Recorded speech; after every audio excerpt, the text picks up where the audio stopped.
Hi student, अभी आप देख रहे हैं एआर कॉन्सेप्ट लर्निंग और आज की वीडियो सीटेट के पॉइंट ऑफ व्यू से काफ़ी इम्पोर्टेंट होने वाली है, जिसमें हम बाल विकास एवं शिक्षण शास्त्र की बात करेंगे। और ये जो पूरा नोट्स है वो हिमांशी सिंह ने अपने यूट्यूब चैनल लेट्स लर्न पे डाला है, वहीं से हमने ये नोट्स लिया है। तो पूरे नोट्स पे हम आज डिस्कस करेंगे। तो सबसे पहला पॉइंट है ग्रोथ एंड डेवलपमेंट, मतलब वृद्धि एवं विकास। तो सबको पता है कि विकास जो है उसमें दोनों तरह के चेंजेस होते हैं, या तो वो क्वालिटेटिव चेंज हो या फिर क्वांटिटेटिव चेंज हो। दोनों तरह के चेंज जो है बदलाव वो विकास के अंदर आते हैं, या तो गुण में परिवर्तन हो रहा हो या फिर मात्रा या परिमाण में परिवर्तन हो रहा हो, तो उसे हम डेवलपमेंट कहेंगे। तो डेवलपमेंट के अंदर ग्रोथ खुद ब खुद शामिल होता है, लेकिन अगर हम सिर्फ ग्रोथ की बात करें तो ग्रोथ क्या होता है कि परिपक्वता यानी मैच्योरिटी के बाद रुक जाती है। एक पर्टिकुलर एज पे जाकर के जो ग्रोथ होती है वो रुक जाती है, मैच्योरिटी के बाद रुक जाती है। लेकिन विकास जो है वो जन्म से लेकर के मृत्यु तक चलती रहती है, कंटिन्यूअस प्रोसेस है वो। आप यहाँ पे देख सकते हैं कि यहाँ पे दिया गया है गुणात्मक परिवर्तन, यानी कि जो डेवलपमेंट है उसमें गुणात्मक और परिमाणात्मक दोनों तरह का परिवर्तन होता है। जैसे हम किसी काम को कैसे करते हैं, हमारी जो है कार्य क्षमता क्या है, हमारी इमोशनल अंडरस्टैंडिंग जो है, संवेगात्मक समझ जो है वो कैसी है, ये सारी चीज़ें जो है क्वालिटेटिव चेंज में आएंगे। लेकिन अगर हम क्वांटिटी में बदलाव की बात करें तो जैसे हाइट है, वेट है, शेप है, इन सब में हमारी लंबाई बढ़ रही है, हमारी ऊंचाई बढ़ रही है, अगर इन सब में बदलाव आ रहा है तो हम उसे सिर्फ ग्रोथ कहेंगे। लेकिन अगर ग्रोथ है तो उसके साथ साथ विकास भी होगा, तो ग्रोथ विकास के अंदर आ जाता है। अब सतत का मतलब क्या होता है कि सतत का अर्थ होता है लगातार चलना, अर्थात पीछे की अवस्था पे पुनः ध्यान नहीं देना, मतलब कंटिन्यूअस आगे की तरफ बढ़ते जाना। जैसे ये लाइनें कंटिन्यूअस आगे की तरफ बढ़ती जा रही है तो इसको सतत लाइन कह सकते हैं। अब हम बात कर लेते हैं विकास की। तो विकास जो है एक तरीके से इसमें मेन चार जो इसके पक्ष हैं, मानसिक पक्ष, सामाजिक पक्ष, संवेगात्मक पक्ष और शारीरिक पक्ष। तो ये चार मेन पक्ष हैं, इसी पे हम बात करेंगे। यहाँ पे आप देख सकते हैं फिजिकल डेवलपमेंट होता है, कॉग्निटिव या मेंटल डेवलपमेंट होता है, सोशल डेवलपमेंट और इमोशनल डेवलपमेंट। चार तरह के विकास पढ़ने हैं, तो एक एक करके सबकी बात हम कर लेते हैं। सबसे पहला जो है वो है फिजिकल डेवलपमेंट। तो फिजिकल डेवलपमेंट के अंदर हमारी जो हाइट है, ऊंचाई है, हमारे वेट है, हमारे साइज है, हमारे शेप है, इसमें जो परिवर्तन आता है वो फिजिकल डेवलपमेंट के अंदर आता है। अब फिजिकल डेवलपमेंट का ही पार्ट है मोटर डेवलपमेंट। तो मोटर डेवलपमेंट दो तरीके का होता है, एक ग्रॉस मोटर डेवलपमेंट और एक fine motor development. Gross motor development जिसे हम स्थूल गतिक कौशल कहते हैं, तो जो भी हमारी बड़ी मसल्स हैं, जो आर्म्स की मसल है, हमारे लेग्स की मसल है, ये सारे जो भी वर्क को परफॉर्म करते हैं वो ग्रॉस मोटर स्किल के अंदर आता है। तो यहाँ पे आप देख सकते हैं घुटने के बल चलना, खड़े होकर चलना, दौड़ना, कूदना, तो इस तरह से उछल कूद करना, तो ये सब जो काम हम करते हैं वो हमारे ग्रॉस मोटर स्किल के थ्रू होता है। तो ये सीटेट के एग्जाम के पॉइंट ऑफ व्यू से काफ़ी इंपॉर्टेंट पॉइंट है। दूसरा है फाइन मोटर स्किल, जिसे हम सूक्ष्म गति कौशल कहते हैं। जो भी क्रिएटिव वर्क होता है, जो भी सृजनात्मक वर्क होता है, कार्य होता है, वो हम फाइन मोटर स्किल के थ्रू करते हैं। छोटी छोटी इसमें मसल्स शामिल होती हैं, आंखों की मांसपेशियां शामिल होती हैं, इसके अलावा हाथ के छोटे छोटे मसल्स शामिल होते हैं। इसके अंदर जो मेन पॉइंट आता है वो होता है कि अंगुली और अंगूठे के जरिए कुछ उठाना, रेतों पे पैरों की उंगलियां घुमाना, ड्राइंग करना, पेंटिंग करना, राइटिंग करना, काजल लगाना, मेहंदी लगाना, इस तरह के जो क्रिएटिव वर्क होंगे वो फाइन मोटर स्किल के अंदर आएंगे। और एक चीज़ आपको हमेशा याद रखनी है कि जो हमारा डेवलपमेंट होता है वो हमेशा ग्रॉस टू फाइन होता है, मतलब स्थूल गति से हमारा जो डेवलपमेंट है वो सूक्ष्म गति की तरफ जाता है, यानी ग्रॉस टू फाइन। चलिए अब हम बात कर लेते हैं कॉग्निटिव डेवलपमेंट की। तो कॉग्निटिव डेवलपमेंट का मतलब संज्ञानात्मक विकास। तो संज्ञानात्मक विकास का मतलब है मानसिक क्षमताओं के विकसित होना। हम जानते हैं कि संज्ञान का अर्थ होता है दिमाग, बौद्धिक क्षमताओं का विकास। अब इसके अंदर सोचना, थिंकिंग करना, लॉजिक करना, कल्पना करना, मेमोराइजेशन करना या भाषा को सीखना या लैंग्वेज को सीखना, ये सारी चीज़ें कॉग्निटिव डेवलपमेंट के अंदर आती है। अब देखिए कॉग्निटिव डेवलपमेंट में जो है हमारा ब्रेन काफ़ी इंपॉर्टेंट रोल प्ले करता है। ब्रेन का ही डेवलपमेंट कहलाता है कॉग्निटिव डेवलपमेंट। तो ब्रेन जो होते हैं उसके दो पार्ट होते हैं, लेफ्ट ब्रेन और राइट ब्रेन। अब लेफ्ट ब्रेन का कौन सा काम है ये देख लीजिए।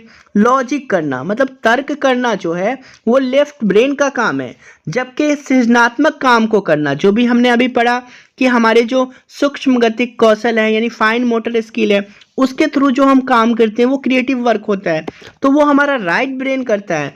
खास तौर से जो भी क्रिएटिव काम होगा वो हमारा राइट ब्रेन करेगा। इसमें जैसे ड्राइंग करना, पेंटिंग करना, म्यूजिक है, सिंगिंग करना, डांस, ये सारी चीज़ें जो है वो क्रिएटिव वर्क जो है वो हमारे राइट ब्रेन के द्वारा परफॉर्म होता है, जबकि लेफ्ट ब्रेन लॉजिक कर सकता है, जो साइंटिफिक चीज़ें हैं उसको सोच सकता है, इमेजिन कर सकता है, किसी चीज़ के बारे में प्रिडिक्शन कर सकता है, मैथ बना सकता है, लैंग्वेज सीख सकता है। तो ये सारी चीज़ें जो है वो लेफ्ट ब्रेन करता है। अब हम आगे बढ़ते हैं सोशल डेवलपमेंट की तरफ। देखिए सोशल डेवलपमेंट यानी सामाजिक विकास, तो समाज के अंतर्गत जो भी निहित नियम है उसका अनुपालन करना, उसको फॉलो करना, जो भी हमारे वैल्यूज हैं सोसाइटी के, जो हमारे नॉर्म्स हैं जो कि सोशली अप्रूव्ड हैं, उनको फॉलो करना क्या कहलाता है? सोशल डेवलपमेंट कहलाता है। सोशल डेवलपमेंट के अंदर सोशलाइजेशन भी आता है, जिसे हम समाजीकरण कहते हैं। और समाजीकरण लाइफ लॉन्ग प्रोसेस है जो इन्फेंसी से शुरू होकर के डेथ तक चलती रहती है, मृत्यु तक चलती रहती है। समाजीकरण समाज के में उठना बैठना, कपड़े पहनना, खाना खाना, बड़ों का रिस्पेक्ट करना, ये सारी चीज़ें समाजीकरण का पार्ट है। तो समाजीकरण हमारे सोशल डेवलपमेंट का पार्ट है। चलिए अब हम आगे बढ़ते हैं, इमोशनल डेवलपमेंट की बात करते हैं। तो इमोशनल डेवलपमेंट की जब भी बात होगी तो वहाँ पे हम डेनियल गोलमैन का नाम याद रखेंगे।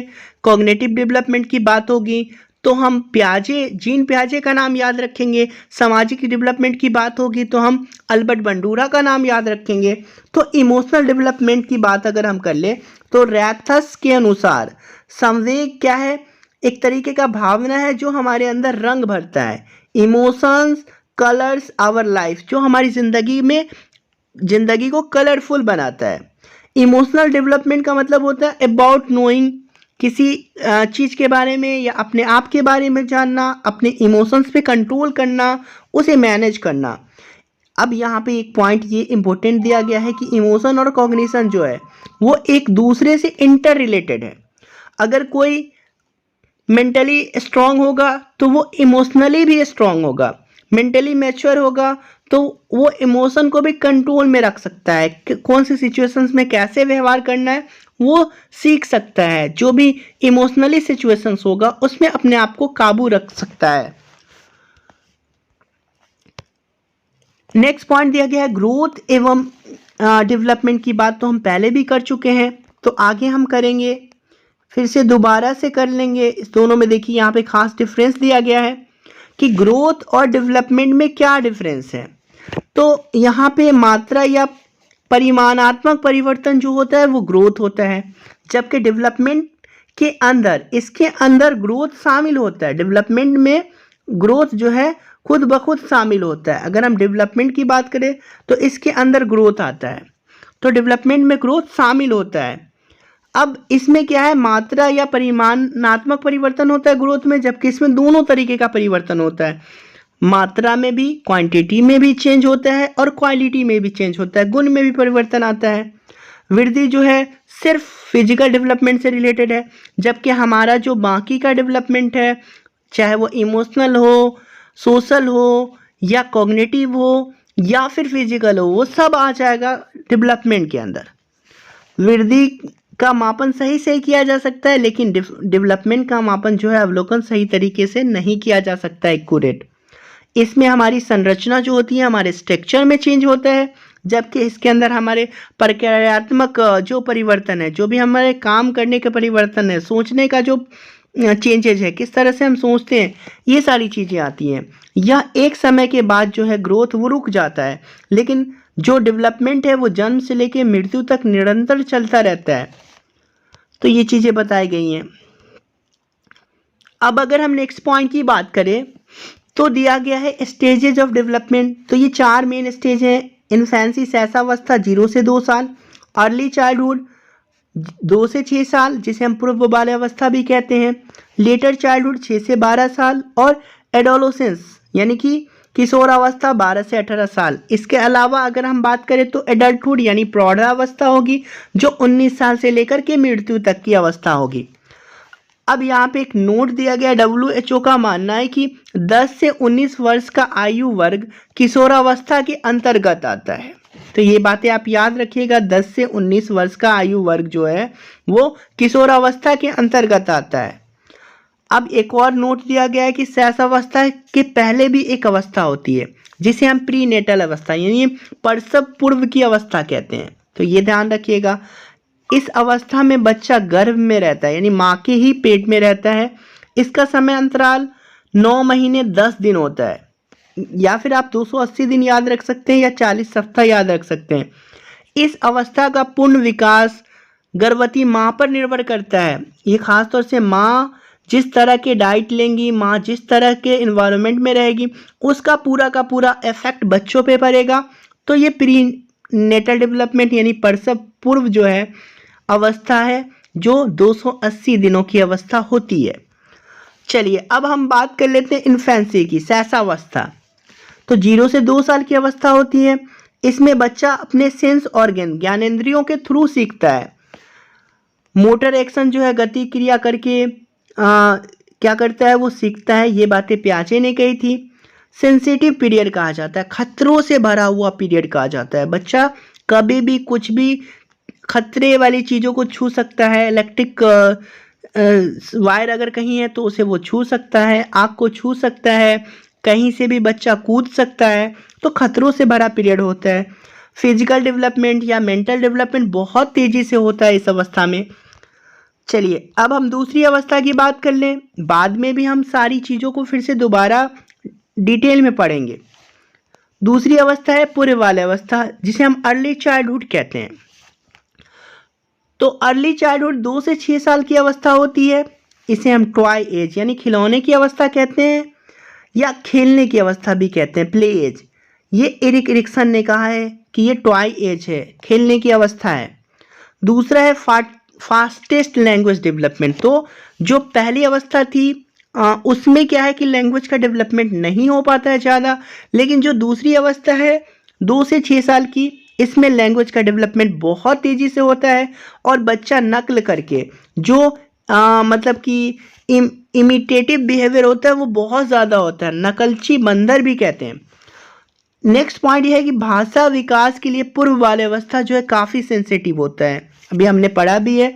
फिजिकल डेवलपमेंट जो है यहाँ पे बहुत तेज होता है। सोशल डेवलपमेंट भी रैपिड होता है, तो सोशल डेवलपमेंट भी अच्छा होता है। तो हर तरह का डेवलपमेंट जो है प्री या हम कह सकते हैं अर्ली चाइल्डहुड में बहुत तेज़ी के साथ होता है। चलिए अब हम आगे बढ़ते हैं उत्तर बाल्यावस्था की तरफ जिसे हम लेटर चाइल्डहुड कहते हैं। ये 6 से 12 वर्ष तक की अवस्था है। इसे हम गैंग एज यानी टोली अवस्था कहते हैं। इसमें बच्चा सबसे ज़्यादा गेम्स और स्पोर्ट्स में पार्टिसिपेट करता है। एलिमेंट्री स्कूल एज भी कहते हैं, यहाँ पे बच्चा स्कूल में एडमिशन लेता है। लॉन्ग टर्म फ्रेंडशिप एज, यहाँ पे जो फ्रेंडशिप होती है वो काफ़ी लंबे समय तक चलती है। फिजिकल डेवलपमेंट स्लो यहाँ पे कहा जा रहा है कि स्लो हो जाता है। तो डेवलपमेंट जो है 6 से 12 साल में, चाहे वो मेंटल हो या फिजिकल हो, वो थोड़ा सा धीमा हो जाता है। इसे हम मिथ्या परिपक्वता की अवस्था कहते हैं यानी मैच्योरिटी से पहले की अवस्था। यहाँ पे बच्चा मैच्योर की तरह बिहेव करता है, बट अपने आप को मैच्योर समझता है, बट होता नहीं है वो। मोटर डेवलपमेंट काफ़ी तेज़ी से होता है। उसके बाद यहाँ पे इस अवस्था को लेटेंसी स्टेज कहा है सिगमंड फ्राइड ने। तो सिगमंड फ्राइड के अनुसार ये जो है लेटेंसी स्टेज है। सिगमंड फ्राइड ने 5 तरह की अवस्थाएं बताई है। एनल सबसे पहली अवस्था जो है वो ओरल, एनल, उसके बाद तीसरी जो है वो फैलिक, चौथी लेटेंसी और 5वां जेनिटल।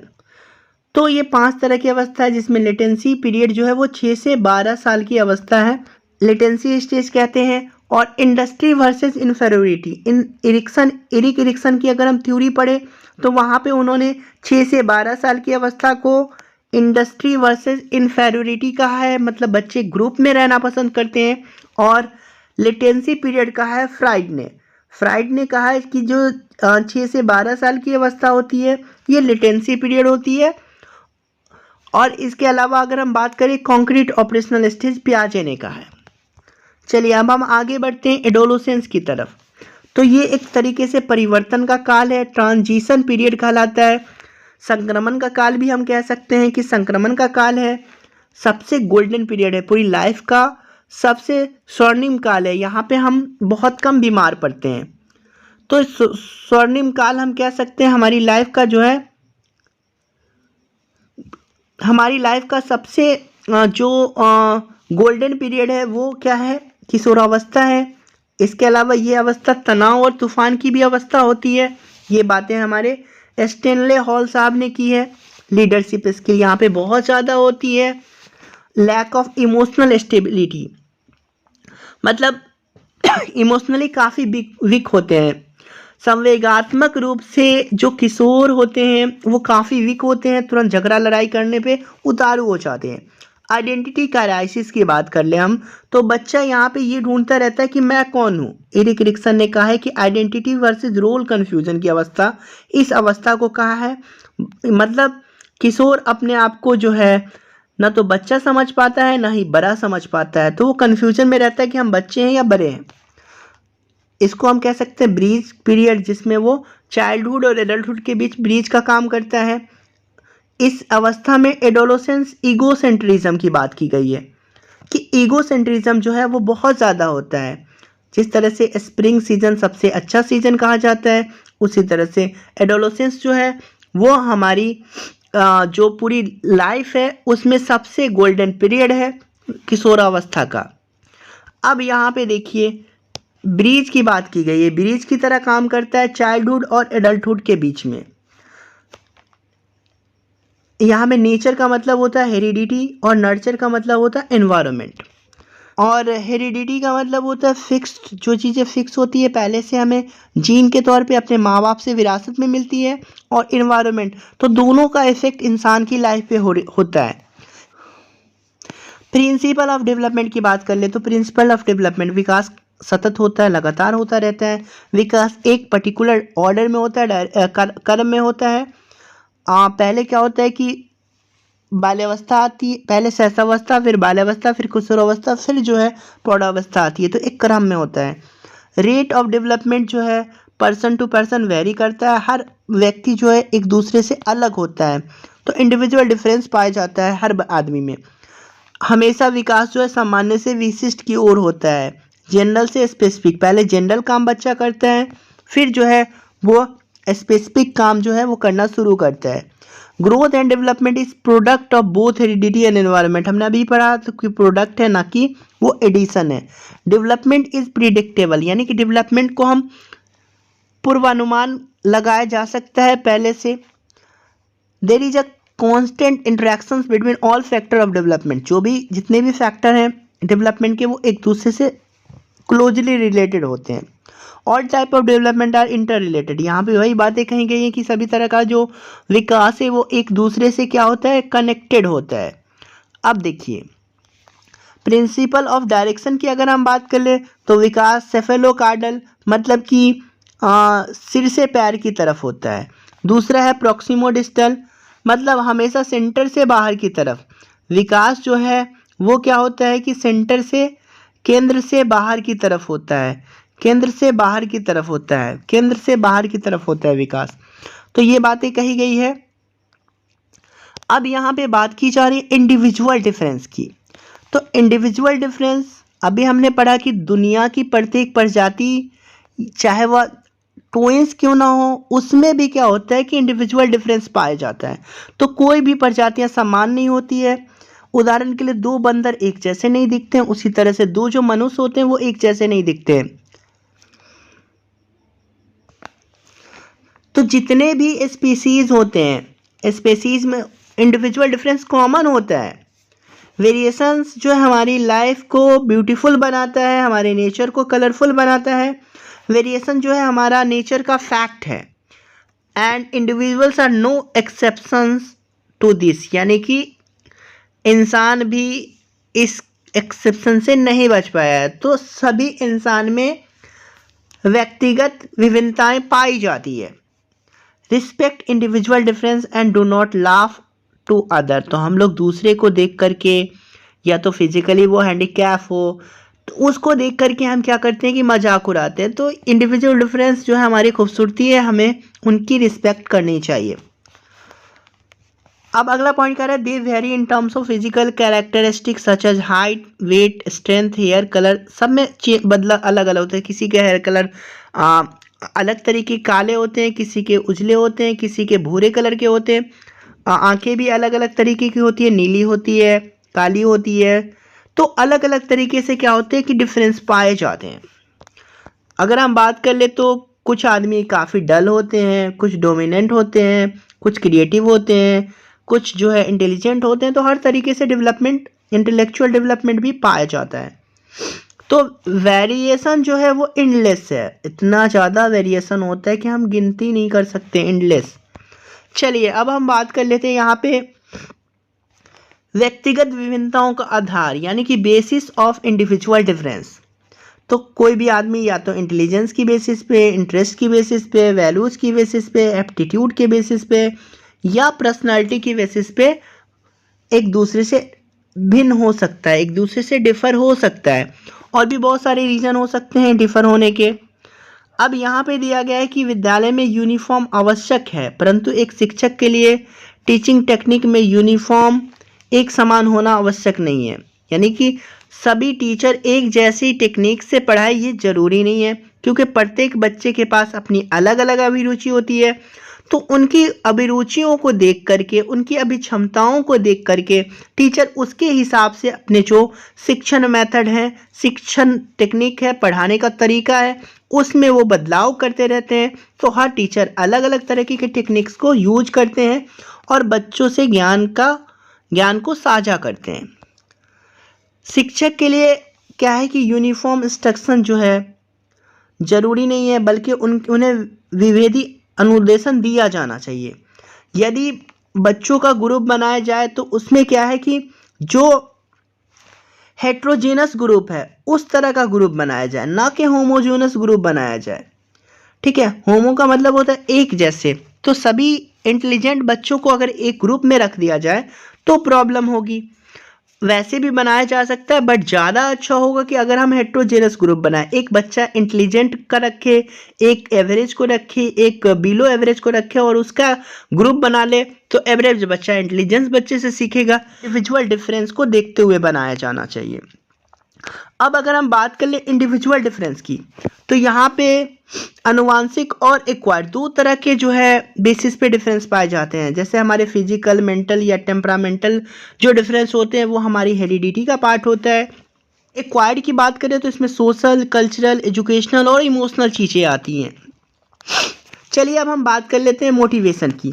तो मोटिवेशन एक ऐसा प्रोसेस है जो हमें एक डायरेक्शन देता है, जो हमें क्या करता है, गोल डायरेक्टेड बिहेवियर करने के लिए हमें राग़िब करता है। मोटिवेशन के थ्रू हम क्या करते हैं, लक्ष्य को आसानी से पा लेते हैं। तो मोटिवेशन जो है हमारा वो दो तरह का होता है, इंटरनल या इंट्रिंसिक मोटिवेशन या एक्सटर्नल या एक्सट्रिंसिक मोटिवेशन। आंतरिक मोटिवेशन मतलब कि हमें खुद ब खुद हम मोटिवेट होते हैं, इस पे हमारा खुद का कंट्रोल होता है। ठीक है, और जिस पे हमारा एक्सटर्नल चीज़ों का कंट्रोल होता है उसे हम एक्सटर्नल मोटिवेशन कहेंगे। अब एक्सटर्नल मोटिवेशन के अंदर जो है रिवार्ड, सैलरी, मार्क्स, ये सब हमारा क्या है, एक्सटर्नल मोटिवेशन है। अमेरिका के वैज्ञानिक BF स्किनर ने जो है अभिप्रेरणा के संबंध में उन्होंने कहा है कि मोटिवेशन एक तरीके से नेशनल हाईवे की तरह है। जितना अच्छा हमारा जो है मोटिवेशन होगा, सक्सेस रेट उतना ही अच्छा होगा। हमारी सड़कें जितनी अच्छी होगी हम मंजिल तक उतनी जल्दी पहुंचेंगे, उतने कम खतरों के साथ पहुंचेंगे। लेकिन अगर हमारी सड़कें खराब होंगी तो हमें प्रॉब्लम ज़्यादा होंगी। तो उसी तरह से जो है नेशनल हाईवे की तरह ही हमारा क्या है, मोटिवेशन है। जितना ज़्यादा हम मोटिवेट होंगे उतनी जल्दी हम अपने मंजिल को प्राप्त कर सकते हैं। तो बच्चे में इंटरनल अभिप्रेरणा को हमें बढ़ावा देना चाहिए। तो ये पूछा जा सकता है कि कौन से अभिप्रेरणा ज़्यादा इम्पोर्टेंट है।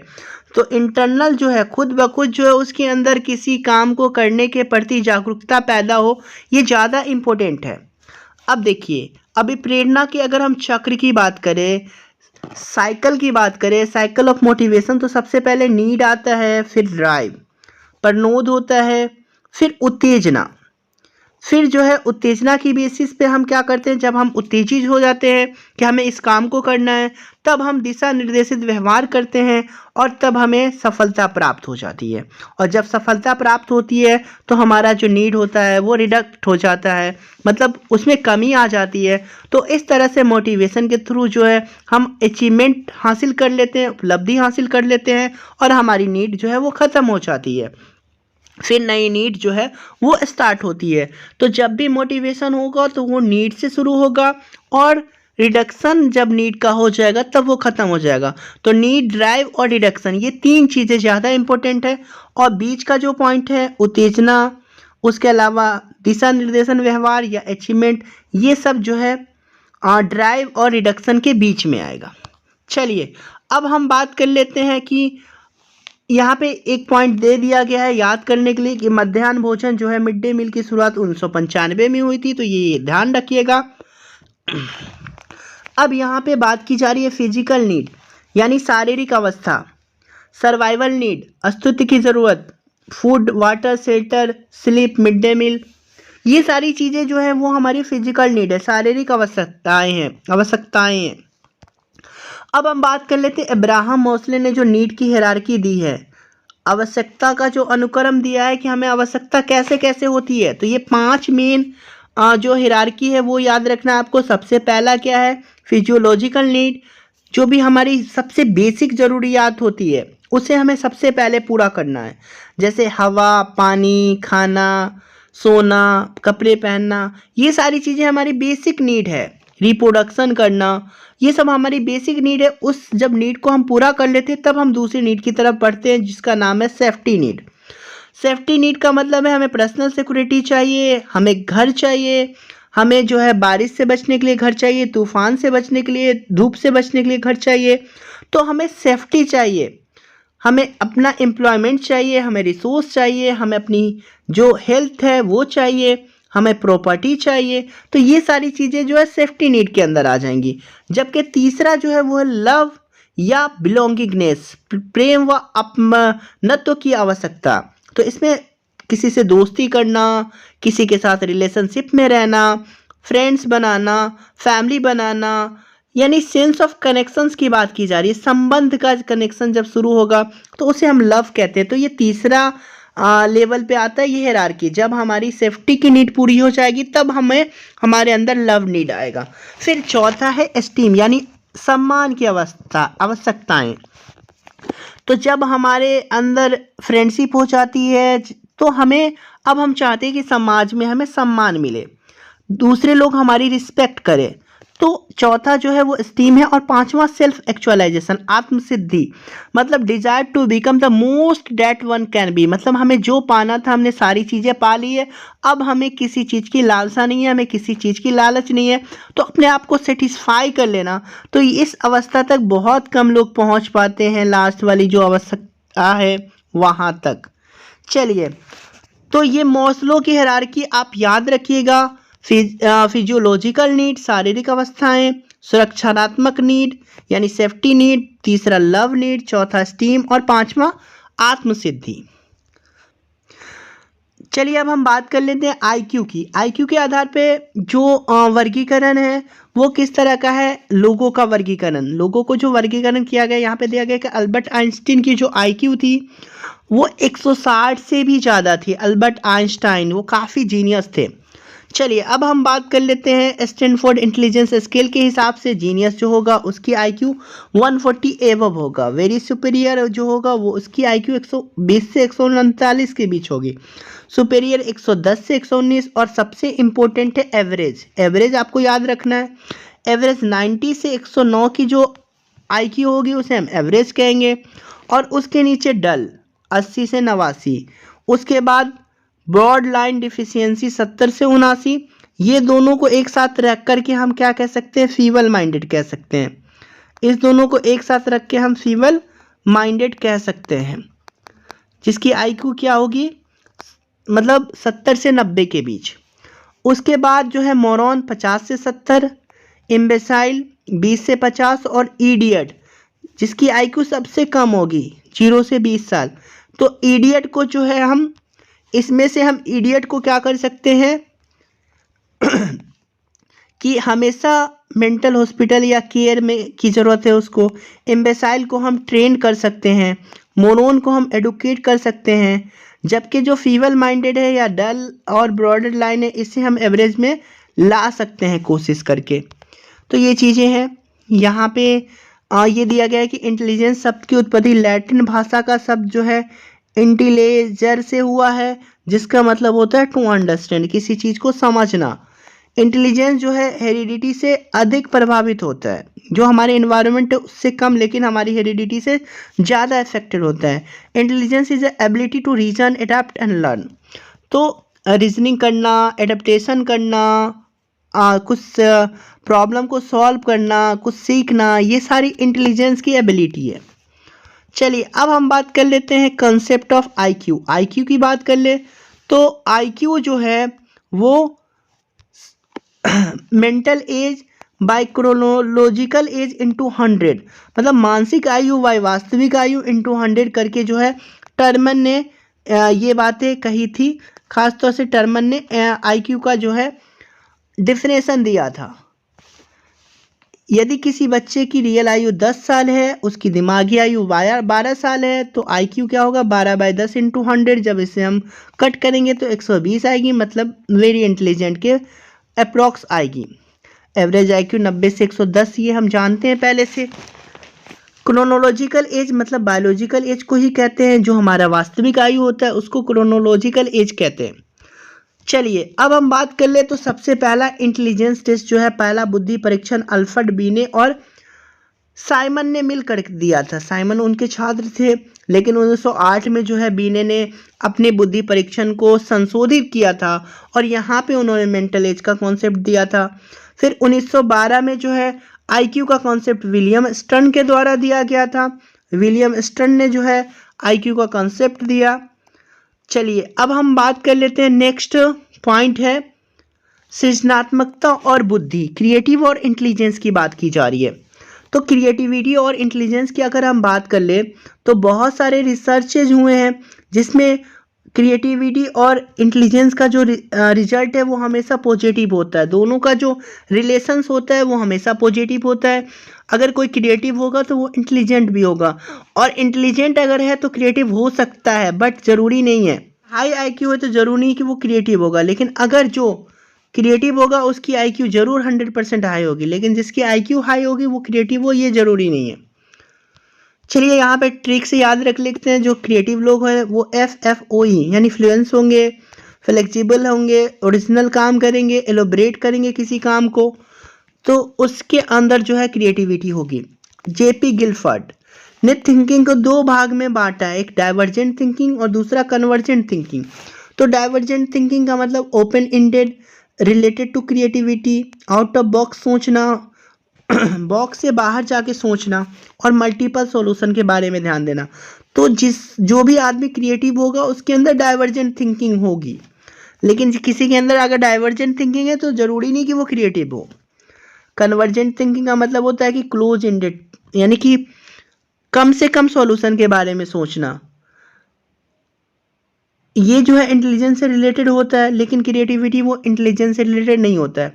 तो जो हमारा कन्वर्जेंट थिंकिंग है वो हमारी इंटेलिजेंस से रिलेटेड है, और जो हमारा डाइवर्जेंट थिंकिंग है वो ऑलरेडी जो है किससे रिलेटेड है, ये हमारे क्रिएटिविटी से रिलेटेड है, जबकि कन्वर्जेंट थिंकिंग जो है ये हमारे इंटेलिजेंस से रिलेटेड है। तो ये याद रखिएगा, MCQ सॉल्व करना ये कन्वर्जेंट थिंकिंग है, ये इंटेलिजेंस है, नहीं कि क्रिएटिविटी है। लिमिटेड सॉल्यूशन के बारे में सोचना ये इंटेलिजेंस है, ना कि क्रिएटिविटी है, लेकिन मल्टीपल सॉल्यूशन के बारे में सोचना ये हमारा क्रिएटिविटी है, जो डाइवर्जेंट थिंकिंग के अंदर आता है। तो यहाँ पे ये कहा जा रहा है कि जो भी अपसारी सोच वाला प्रत्येक व्यक्ति क्रिएटिव नहीं होगा। जरूरी नहीं कि जो भी डाइवर्जेंट थिंकिंग होगी वो क्रिएटिव होगा, बट लेकिन जो क्रिएटिव व्यक्ति होगा वो अपसारी सोच वाला जरूर होगा, उसके अंदर डाइवर्जेंट थिंकिंग जरूर होगी। जो भी क्या होगा, क्रिएटिव होगा, उसके अंदर डाइवर्जेंट थिंकिंग जरूर होगी। तो आगे हम बात कर ले तो यहाँ पे गिफ्टेड चिल्ड्रन की बात की जा रही है। तो 3 प्रकार के गिफ्टेड चिल्ड्रन होते हैं। एक इंटेलेक्चुअली ब्राइट होते हैं जिसकी आईक्यू बहुत ज़्यादा होती है, जैसे आइंस्टीन की बात कर रहे थे हम। दूसरा टैलेंटेड होते हैं जैसे सचिन तेंदुलकर। और तीसरा क्रिएटिव बच्चे भी गिफ्टेड होते हैं जैसे MF हुसैन, पेंटिंग बहुत अच्छा करते थे। चलिए अब बात कर लेते हैं गिफ्टेड चिल्ड्रन को इनरिचमेंट करिकुलम यानी समृद्ध पाठ्यक्रम की आवश्यकता होती है, क्योंकि अगर हम उसे नॉर्मल पाठ्यक्रम दे तो उसे इंटरेस्ट नहीं आएगा, वो तुरंत उस सारे क्वेश्चंस को कर लेगा। तो चैलेंजिंग टास्क जो है वो क्या करना है, हमें गिफ्टेड बच्चों को देना है। दूसरा जो है, जो भी गिफ्टेड बच्चा होगा या इंटेलेक्चुअल ब्राइट होगा उसे हम हॉट्स यानी हायर ऑर्डर थिंकिंग स्किल के क्वेश्चंस को सॉल्व करा सकते हैं। ये सारे कंटेंट उनके लिए। इमोशनल इंटेलिजेंस मतलब सांवेगिक बुद्धि। तो सांवेगिक बुद्धि को सर्वप्रथम सोलोवे एवं मेयर ने इंट्रोड्यूस किया था। इमोशनल इंटेलिजेंस नाम की जो किताब है वो डैनियल गोलमैन ने लिखी थी। तो गोलमैन ने बहुत काम किया था सांवेगिक विकास के ऊपर, तो ये बात आप याद रखिएगा। चलिए अरस्तु की अगर हम बात करें, उनका कोट को अगर हम ध्यान से देखें तो उन्होंने कहा है कि कोई भी किसी भी समय नाराज हो सकता है, इसमें कोई दिक्कत नहीं है। अर्थ है कि हम अपने इमोशन को कंट्रोल कर पाए और सही जगह पर, सही समय पर, सही तरीके से, सही मात्रा में यूज कर पाए, इसे हम इमोशनल इंटेलिजेंस कहते हैं। मतलब बहुत बड़ी बात कह रहे हैं अरिस्टोटल। चलिए आगे हम बात कर लेते हैं इमोशनल इंटेलिजेंस की विशेषताएं। तो यहाँ पे ये जो है सोशल स्किल की बात की जा रही है कि जिसमें भी इमोशनल इंटेलिजेंस होगा उसके अंदर सोशल स्किल होगा। समाज में अपने आप को कैसे रखना है, एडजस्ट करना है, लोगों से कैसे बातचीत करना है। उसके अंदर आत्म जागरूकता मतलब सेल्फ अवेयरनेस होगी। उसके अंदर मोटिवेशन होगा, मोटिवेट अगर कर दिया जाए किसी को तो वो इमोशनल इंटेलिजेंस उसके अंदर आ जाएगी। जो मोटिवेटेड होगा उसके अंदर अपने लक्ष्य के प्रति जो है उनका फोकस होगा, ना कि इधर उधर की बातों में उनका फोकस होगा। एम्पैथी, अगर सहानुभूति किसी के साथ रखते हैं तो भी वो इमोशनली अपने आप को एडजस्ट कर सकता है। और चौथा सेल्फ रेगुलेशन मतलब स्वयं पर नियंत्रण होना। अब यहाँ पे बातें की जा रही है कॉग्निशन और इमोशन की बात की जा रही है, संज्ञान और संवेग। तो ये क्या है, द्विदिवसात्मक होते हैं और इंटर रिलेटेड होते हैं, एक दूसरे से जुड़े होते हैं, दोनों एक दूसरे को प्रभावित करते हैं, सिर्फ एक केस में प्रभावित नहीं करते हैं, जिसको कि हम जेजोंग के अनुसार इमोशन और कॉग्निशन इंडिपेंडेंट होता है। सिर्फ जेजोंग ने बताया था कि इमोशन और कॉग्निशन इंडिपेंडेंट होता है, बाकी सभी लोगों ने दोनों को इंटर रिलेटेड कहा है। माने वैज्ञानिकों द्वारा यह सुझाव दिया गया है कि शिक्षकों के दृष्टिकोण से गिफ्टेडनेस की भावना निम्नलिखित के संयोजन पर है। अब देखिए यहाँ पे देखिए ACC की बात की जा रही है, यानी हाई एबिलिटी हो, हाई क्रिएटिविटी हो और हाई कमिटमेंट हो, यानी 3 रिंग मॉडल। रेंजूली ने जो है गिफ्टेडनेस की बात कही है कि जो हाई क्रिएटिव होगा, जो हाई एबिलिटी होगी, जिसके अंदर हाई कमिटमेंट होगा वो गिफ्टेड होगा। चलिए अब हम बात कर लेते हैं यहाँ पे बहुबुद्धि का सिद्धांत, थ्योरी ऑफ मल्टीपल इंटेलिजेंस। तो मल्टीपल इंटेलिजेंस को हम मल्टी डायमेंशनल थ्योरी भी कहते हैं, हार्वर्ड गार्डनर ने दिया था। इन्होंने 8 तरह की बुद्धि बताई थी। इन्होंने कहा था कि हर तरह की जो इंटेलिजेंस होती है वो एक दूसरे से इंडिपेंडेंट होती है। Intelligence is not a single entity, बुद्धि कई प्रकार की होती है, या कोई एक क्षमता नहीं है। तो यहाँ पे टीचर को अधिगम में कई प्रकार के मेथड्स का, कई प्रकार की पद्धति का इस्तेमाल करके बच्चों को पढ़ाना चाहिए। अब देखिए इन्होंने जो 8 तरह की जो इंटेलिजेंस बताई है हार्वर्ड गार्डनर ने मल्टीपल इंटेलिजेंस थ्योरी में, उसमें पहला है लिंग्विस्टिक इंटेलिजेंस मतलब भाषाई बुद्धि।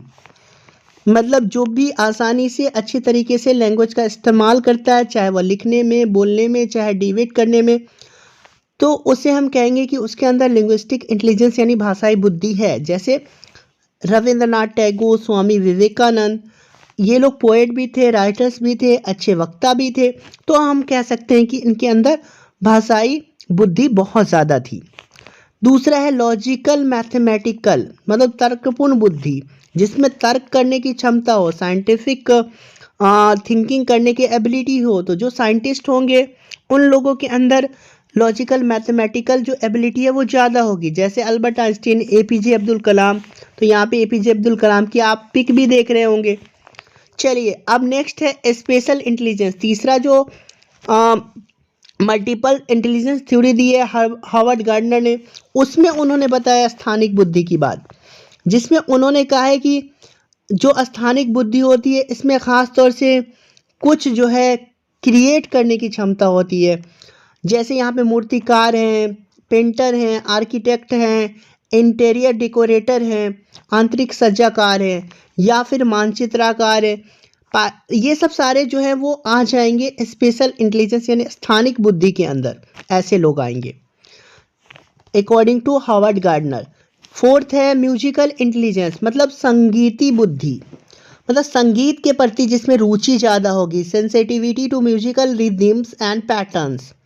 It is a capacity to produce, create and manipulate musical patterns, मतलब प्रोड्यूस कर सकते हैं, क्रिएट कर सकते हैं, परिवर्तन कर सकते हैं, खासतौर से म्यूजिकल चीज़ों में। AR रहमान, सोनू निगम, लता मंगेशकर, बहुत सारे नाम हो सकते हैं। तो म्यूजिकल इंटेलिजेंस इन लोगों के अंदर काफ़ी ज़्यादा होती है। और क्रिएटिव भी होते हैं, जैसे हम जो भी एथलीट हैं या जो डांस करते हैं या स्पोर्ट्स पर्सन हैं या जिम्नास्ट है, ये सारे जो है वो बॉडी काइनेस्थेटिक इंटेलिजेंस के अंदर आते हैं, जैसे विराट कोहली। चलिए अब हम आगे बढ़ जाते हैं। इंटरपर्सनल और इंट्रापर्सनल, दो तरह की इंटेलिजेंस की बात हार्वर्ड गार्डनर ने की है।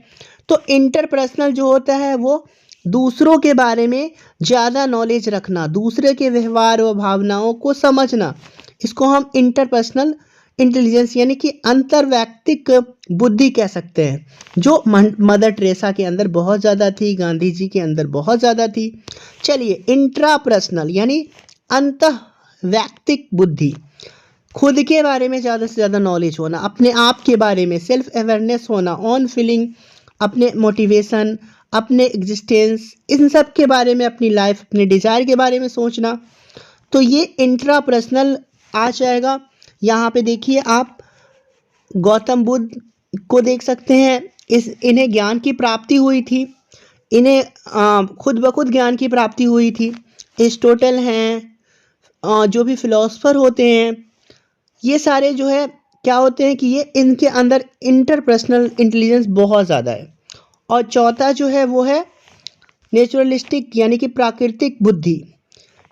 तो प्राकृतिक बुद्धि वैसे लोगों में होगी जो नेचर से प्यार करेंगे, नेचुरल चीज़ों से के पास जाएंगे। टूरिस्ट हैं, फार्मर हैं, जूलॉजिस्ट हैं, बॉटनिस्ट हैं।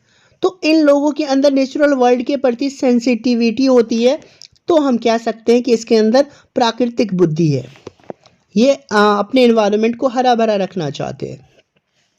चलिए अब हम त्रिबुद्धि सिद्धांत मतलब ट्रायड की थ्योरी ऑफ इंटेलिजेंस की बात कर ले। तो ये विलियम स्टर्नबर्ग ने दिया था। इसमें तीन चीज़ें हैं, प्रैक्टिकल, क्रिएटिव और एनालिटिकल। तो ये तीन चीज़ें काफ़ी इंपॉर्टेंट है। प्रैक्टिकल के अंदर प्रैक्टिकल प्रायोगिक तौर पे जो काम हम करते हैं, क्रिएटिव मतलब रचनात्मक वर्क जो हम करते हैं, और एनालिटिकल मतलब विश्लेषणात्मक वर्क जो करते हैं। अब देखिए एक एक करके। जो विश्लेषणात्मक वर्क है उसमें हम लोग एब्स्ट्रैक्ट तौर पे सोचते हैं। एक्सपीरियंशियल मतलब रचनात्मक में हम लोग कुछ नए आइडियाज़ को फॉर्म करते हैं, कुछ नया क्रिएट करते हैं, कुछ फैक्ट्स को ढूंढते हैं, अनरिलेटेड फैक्ट्स को ढूंढते हैं। और कॉन्टेक्चुअल यानी कि प्रायोगिक जो है, प्रायोगिक के अंदर हम लोग क्या करते हैं कि एक्सपेरिमेंट करके हम किसी चीज़ के स्ट्रेंथ को, वीकनेसेस को हम पता करते हैं। तो ये तीन तरह की बुद्धि बताई है ट्रायड की थ्योरी में विलियम स्टर्नबर्ग ने, जिसके अंदर आप प्रैक्टिकल, क्रिएटिव और एनालिटिकल बुद्धि पढ़ सकते हैं। चलिए अब यहाँ पे 7 तरह की जो बुद्धि है वो यहाँ पे दी गई है। थर्स्टन ने जो है, ल्यूइस थर्स्टन ने मल्टी फैक्टर इंटेलिजेंस थ्योरी दिया था, उसके अंदर उन्होंने 7 तरह के फैक्टर की बात की थी, जिसमें से उसने SPNB और MWMR, ये आप याद रख सकते हैं। S का मतलब स्पेशल एबिलिटी, उसके बाद P का मतलब perceptual ability, numerical ability, verbal ability, word fluency, memory और रीजनिंग। तो ये 7 तरह की एबिलिटी जो है इन्होंने कहा था कि होती है। अभी हमने 8 तरह का हार्वर्ड गार्डनर का पढ़ा था। अब हम बात कर लेते हैं पियाजे की कॉग्निटिव डेवलपमेंट की थ्योरी की।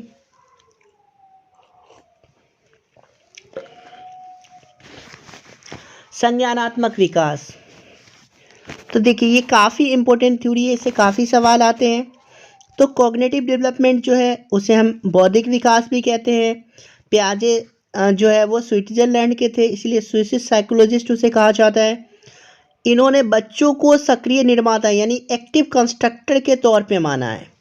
Active constructor, builder of knowledge, ज्ञान के सक्रिय निर्माता कहा है इन्होंने बच्चों को इन्होंने लिटिल साइंटिस्ट भी कहा है। ये बातें आपको याद रखनी है। स्कीमा का कॉन्सेप्ट की बात आएगी तो पियाजे ने दिया था। स्कीमा जो है वो मेंटल स्ट्रक्चर होता है या फिर पॉकेट्स ऑफ नॉलेज होता है। जो एग्जिस्टिंग नॉलेज है या प्रीवियस नॉलेज जो हमारे पास पहले से होती है उसे हम स्कीमा कहते हैं। बच्चे एक्टिविटी द्वारा अपने स्वयं के ज्ञान का निर्माण करते हैं। बच्चे जो है रचनावादी होते हैं, रेडिकल कंस्ट्रक्टिविज्म होते हैं। पियाजे ने बच्चों को रचनावादी कहा है, रेडिकल कंस्ट्रक्टिविज्म कहा है। सोशल कंस्ट्रक्टिविज्म जो है बच्चों को वाइगोस्की ने कहा है। पियाजे का सिद्धांत हमें यह बताता है कि बच्चा एक मानसिक संज्ञानात्मक संरचना के साथ पैदा हुआ है जो 14 या 15 साल की उम्र में अधिकतम विकास प्राप्त कर लेता है। यानी 15 साल तक जाते जाते बच्चों का मेंटल डेवलपमेंट कंप्लीट हो जाता है। पियाजे ने संज्ञानात्मक या बौद्धिक विकास को 4 अवस्थाओं में बांटा है। आप चारों अवस्था हम लोग आगे पढ़ेंगे। कलेक्टिव मोनोलॉग यानी सामूहिक एकालाप दिया है इन्होंने। 3 से 5 वर्ष की अवस्था को इन्होंने कलेक्टिव मोनोलॉग कहा है, तो ये इंपॉर्टेंट पॉइंट है। पियाजे के अनुसार विकास एक असतत प्रक्रिया है, यानी कि development is a discontinuous process. विकास क्या होता है, कभी तेजी में होता है, कभी कम होता है, कभी और तेज होता है। तो ये डिसकंटिन्यूअस प्रोसेस है। अब देखिए यहाँ पे मैच्योरेशन की बात उन्होंने की, एक्सपीरियंस की बात की, सोशल इंटरेक्शन की और इक्विलिब्रियम की बात की है। तो इक्विलिब्रियम के अंदर जो है इन्होंने 2 चीज़ें कही है कि जो भी नॉलेज होता है हम उसे ऑर्गेनाइज करते हैं, हम संगठित करने का काम करते हैं। अगर हम नॉलेज को संगठित नहीं कर पाते हैं तो वैसे केस में हम उसे क्या करते हैं, एडाप्ट करते हैं, एडाप्टेशन अनुकूलन करते हैं। अनुकूलन जो है वो 2 तरह का होता है, एसिमिलेशन और एकोमोडेशन। अगर हम पहले सीखी हुई चीज़ को जैसे हमने पहले सीखा है वैसे ही हूबहू अगर उसको एडॉप्ट करते हैं तो उसे हम एसिमिलेशन कहते हैं। अगर हम उसमें कुछ चेंज करके एडॉप्ट करते हैं तो उसे हम एकोमोडेशन कहते हैं। यहाँ देखिए एसिमिलेशन का मतलब होता है इन्फॉर्मेशन को एग्जिस्टिंग स्कीमा में ऐड करना, और जबकि एकोमोडेशन का मतलब होता है कि इन्फॉर्मेशन में एडजस्टमेंट या मैनिपुलेट या मॉडिफाई करना। जो पहले हमने सीखी हुई चीज़ें में मॉडिफाई करते हैं तो उसे हम एकोमोडेशन कहते हैं। अगर हम पहले पक्षी के बारे में सिखाया जाता है, अगर हम एरोप्लेन को भी पक्षी ही समझते हैं तो वो कहलाएगा एसिमिलेशन। लेकिन अगर हम पक्षी को अलग और एरोप्लेन को अलग तरीके से समझते हैं तो उसे हम कहेंगे एकोमोडेशन।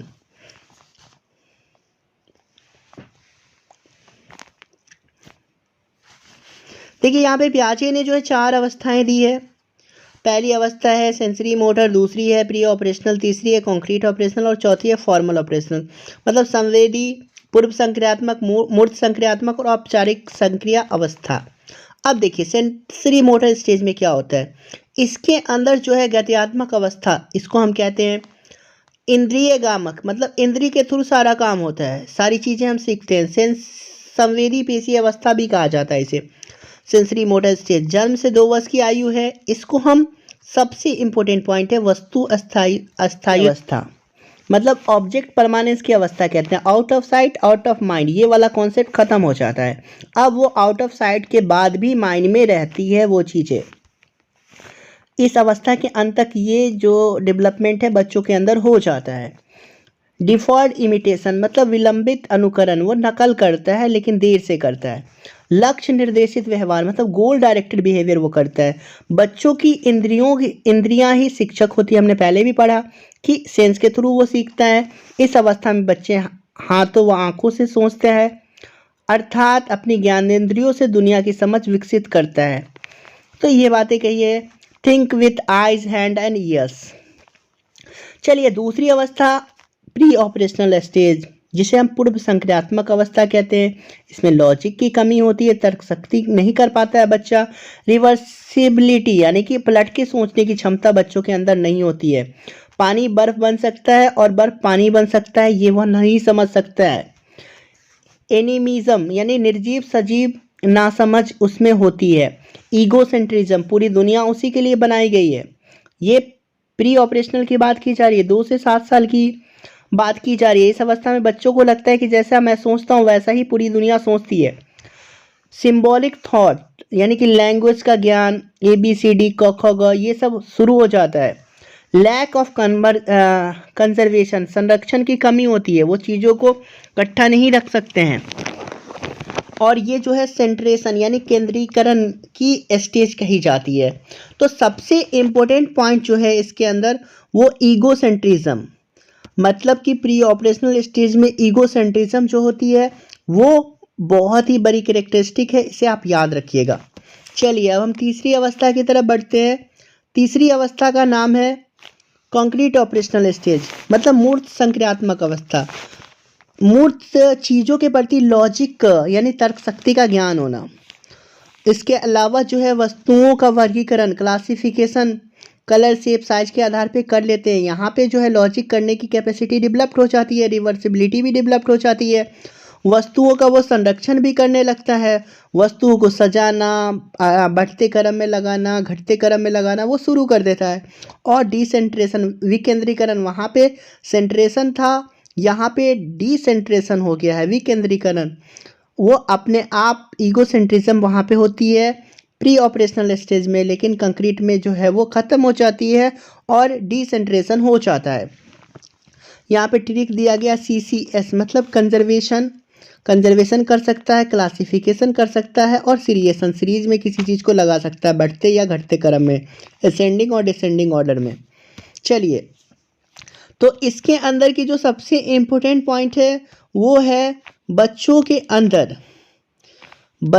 अंदर लॉजिक करने की जो कैपेसिटी होती है वो डेवलप्ड हो जाती है। तो ये सबसे इम्पोर्टेंट पॉइंट है, कंक्रीट ऑपरेशनल स्टेज में तर्क शक्ति जो है विकसित हो जाती है। चलिए चौथी अवस्था है फॉर्मल ऑपरेशनल स्टेज। इसमें एब्स्ट्रैक्ट चिंतन यानी कि जो चीज़ें उनके सामने नहीं होती है उनके बारे में भी बच्चे सोचना शुरू कर देते हैं। इससे पहले तक की अवस्था में वो जो चीज़ें उनके सामने आती है उसे बेहतर ढंग से वो समझ सकता है, लेकिन यहाँ पर वो एब्स्ट्रैक्ट चीज़ें जो उनके सामने नहीं है उसके बारे में भी वो सोच सकता है, हाइपोथेसिस बना सकता है, परिकल्पना, निगमनात्मक तर्क वगैरह डेवलप हो जाता है, डिडक्टिव रीजनिंग जो है वो शुरू हो जाती है। चलिए अब हम नेक्स्ट बात कर लेते हैं लेव वाइगोस्की। लेव वाइगोस्की ने सामाजिक सांस्कृतिक जो है डेवलपमेंट थ्योरी दी थी, socio cultural development approach. Vygotsky रूस के रहने वाले थे, वह एक सामाजिक रचनावादी थे यानी सोशल कंस्ट्रक्टिविज्म। प्याजे जो है वो रेडिकल कंस्ट्रक्टिविज्म की बात करते हैं, तो ये ध्यान रखिएगा आप। सामाजिक सांस्कृतिक पहलुओं पर ध्यान केंद्रित करना, सबसे ज़्यादा सामाजिक पहलुओं पर ध्यान केंद्रित करने की बात वाइगोस्की ने की है। सामाजिक सृजनवाद का जनक इनको कहा जाता है वाइगोस्की को। बच्चे के द्वारा ज्ञान का सृजन किया जाता है, इनका कहना है कि बच्चे ज्ञान का सृजन खुद करते हैं। वाइगोस्की के अनुसार किसी भी बच्चे का विकास सामाजिक परिस्थिति में ही संभव है। बच्चे का जो संज्ञानात्मक विकास है वो सामूहिक प्रक्रिया द्वारा संभव हो पाता है, मतलब ग्रुप लर्निंग के थ्रू ज़्यादा से ज़्यादा बच्चा सीख पाता है। कोलोबरेटिव लर्निंग, कोऑपरेटिव लर्निंग, इन सब के थ्रू जो है बच्चा ज़्यादा से ज़्यादा चीज़ें सीखता है। जब हमें ग्रुप में टास्क देते हैं, बच्चों को ग्रुप में काम करने के लिए कहते हैं, तो वो ज़्यादा सीखता है। बच्चे सामाजिक अंतःक्रिया द्वारा सीखते हैं, तो ये भी इंपॉर्टेंट पॉइंट है, सोशल इंटरेक्शन के द्वारा। वाइगोस्की के अनुसार विकास एक सतत प्रक्रिया है जो जीवन प्रयत्न चलती रहती है, मतलब जो भी प्रोसेस है वो जीवन प्रयत्न चलती रहती है। लेकिन अगर हम प्याजे की बात करें तो उन्होंने कहा कि विकास क्या है, डिसकंटिन्यूअस प्रोसेस है, तो वो ध्यान में रखना है आपको।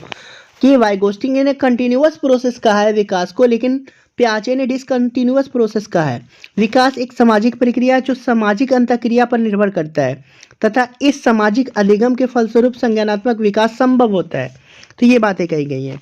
यहाँ पे प्रोसेस ऑफ इंटरनलाइजेशन यानी आंतरिकरण की प्रक्रिया को भी यहाँ पे कहा गया है कि वो सामाजिक प्रक्रिया जो है वो आंतरिकरण की प्रक्रिया है। वाइगोस्की ने 3 पॉइंट पे सबसे ज़्यादा फोकस किया है, सोशल इंटरेक्शन पे, कल्चर पे और लैंग्वेज पे। तो लैंग्वेज पे बहुत ज़्यादा इन्होंने फोकस किया है, कल्चर पे फोकस किया है, सोशल इंटरेक्शन पे फोकस किया है। तो ये आप ध्यान रखिएगा। वाइगोस्की का मानना है कि भाषा विकास सामाजिक अंतःक्रिया से होता है। भाषा का विकास जो है वो सामाजिक अंतःक्रिया के कारण भाषा का विकास होता है। भाषा विकास व्यक्ति के लिए सबसे बड़ा यंत्र है। इसके द्वारा हम दूसरों के साथ बातचीत कर पाते हैं, कम्युनिकेट कर पाते हैं, अपनी बातों को उस तक पहुंचा पाते हैं। यानी language is a tool. Language एक तरीके से क्या है, टूल है, जिससे हम ज्ञान का निर्माण करते हैं, ज्ञान को सृजन करते हैं। कुछ और पॉइंट जो है जिस पे सबसे ज़्यादा फोकस वाइगोस्की ने किया, जेडपीडी मतलब जोन ऑफ प्रॉक्सिमल डेवलपमेंट, संभावित विकास क्षेत्र की बात इन्होंने की है कि मतलब जोन ऑफ प्रॉक्सिमल डेवलपमेंट जो है जेडपीडी पे उन्होंने फोकस किया है। मतलब उन्होंने कहा है कि कुछ चीज़ें बच्चा खुद से जान सकता है, लेकिन कुछ चीज़ें जो है वो दूसरे की मदद से जान सकता है। तो इस दोनों के बीच के गैप को जो है हम क्या कहते हैं, जेडपीडी। इसी को गैप को हम क्या कहते हैं, जेडपीडी कहते हैं। उसके बाद इन्होंने इसके फोल्डिंग की बात की है। जब किसी दूसरे से मदद मिल जाती है, सहारा मिल जाता है सीनियर से, तो हम किसी भी प्रॉब्लम को आसानी से सॉल्व कर सकते हैं। और तीसरी बात, मोर नॉलेजेबल अदर यानी MKO की बात इन्होंने की है। मतलब मोर नॉलेजेबल पर्सन जो होते हैं सोसाइटी में, उनकी मदद से हम सारे काम को कंप्लीट करते हैं। तो सोशल इंटरेक्शन इन्होंने बहुत ज़्यादा बताया। देखिए यहाँ पे जोन ऑफ प्रोक्सिमल डेवलपमेंट की बात की गई है, ये है जेडपीडी। कुछ काम जो है हम ए तक का काम हम खुद से कर सकते हैं, और यहाँ ये जो लाइन है यहाँ तक के काम को हम दूसरों की मदद किससे कर सकते हैं, लेकिन ये जो तीसरी लाइन है उसको हम दूसरे की मदद से भी नहीं कर सकते हैं। तो दूसरे की मदद के बिना जो कर सकते हैं वो, और दूसरे की मदद के साथ जो कर सकते हैं वो, उसके बीच के लाइन को हम लोग जेडपीडी कहते हैं।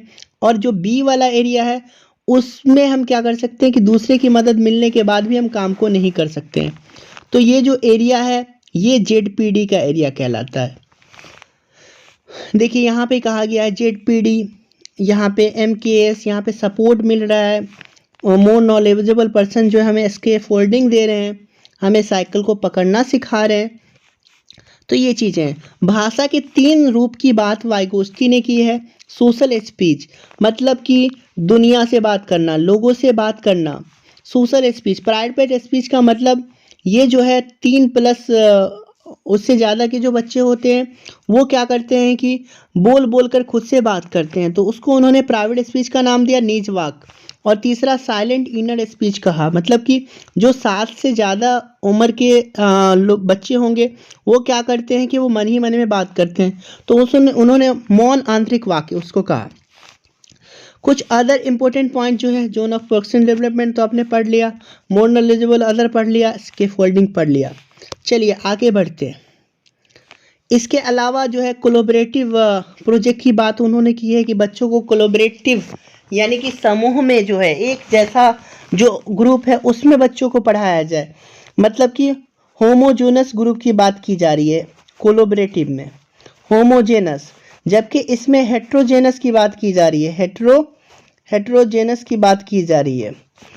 तो ये बातें की जा रही है कोऑपरेटिव तरीके से बच्चों को पढ़ाया जाए, कोलैबोरेटिव वे में पढ़ाया जाए, रेसिप्रोकल टीचिंग कराई जाए, पीयर मतलब अपने साथी के साथ पढ़ाया जाए, असिस्टिव लर्निंग मतलब वहाँ पे टीचर गाइड करे बच्चों को। कोहलबर्ग के नैतिक विकास के सिद्धांत की बात करते हैं, moral development theory by Kohlberg.